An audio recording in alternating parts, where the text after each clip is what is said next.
Chit fund कंपनियों के कारण धूमिल हो रही अपनी छवि से चिंतित डायरेक्ट सेलिंग कंपनियां अब चिटफंड कंपनियों पर शिकंजा कसने के लिए खुद आगे आने लगी हैं। डायरेक्ट सेलिंग कंपनियों के association of direct selling entity of India ने डायरेक्ट सेलिंग इंडस्ट्री को लेकर केंद्र सरकार से नियम बनाने की मांग की है ताकि चिटफंड कंपनियों पर शिकंजा कसा जा सके। डायरेक्ट सेलिंग कंपनियों के एसोसिएशन ADSEI का मानना है कि रूल्स बनने के बाद रोजगार सृजन, आत्मनिर्भर भारत की परिकल्पना और वोकल फॉर लोकल के उद्देश्य से कार्य कर रही डायरेक्ट सेलिंग कंपनियों के लिए काम करना और भी आसान हो सकेगा। रविवार को रोहिणी के एक 5 स्टार होटल में आयोजित डायरेक्ट सेलिंग कंपनियों के समिट में एकजुटता से यह निर्णय लिया गया है कि इस संबंध में जल्द ही ADSEI का एक प्रतिनिधि मंडल केंद्र सरकार के संबंधित मंत्रियों और अधिकारियों से मिलेगा। बता दें कि समिट में देश भर के लगभग 50 से अधिक डायरेक्ट सेलिंग कंपनियों के डायरेक्टर्स ने हिस्सा लिया और भविष्य की योजनाओं और इस व्यवसाय से जुड़ी कंपनियों के सामने आ रही समस्याओं और उनके निदान पर विस्तृत चर्चा की। इस ग्रैंड समिट में मुख्य अतिथि के रूप में शामिल हुए भाजपा नेता और उत्तरी पूर्व दिल्ली से सांसद मनोज तिवारी ने ग्रैंड समिट में उपस्थित कंपनियों के मालिकों और अधिकारियों को विश्वास दिलाते हुए कहा कि एसोसिएशन द्वारा उठाई गई बातों को वो केंद्र सरकार के संबंधित मंत्रियों और अधिकारियों तक पहुंचाएंगे ताकि उनकी समस्याओं का निदान हो सके। देखिए, बहुत ही महत्वपूर्ण इवेंट है आज का। ये ADC मतलब association of direct selling entity, इसका एक प्रकार से जन्मदिन है आज।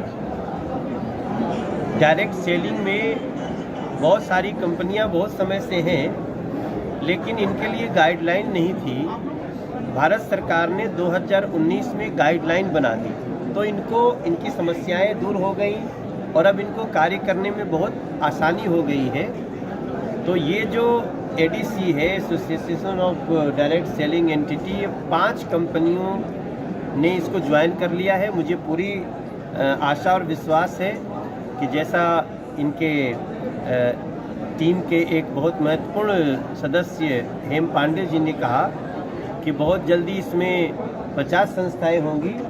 हम भी चाहेंगे कि देश की सभी डायरेक्ट सेलिंग संस्थाएं एक एसोसिएशन में हों और वो वर्ल्ड फोरम से भी जुड़े, ताकि हमको सरकार के रूप में भी उनके लिए काम करने में, उनको सुविधा देने में हमें आसानी हो। दूसरा एक महत्वपूर्ण कार्य ये है कि ये डायरेक्ट सेलिंग कंपनीज जो हैं, ये आत्मनिर्भरता का भी बहुत बड़ा साधन है।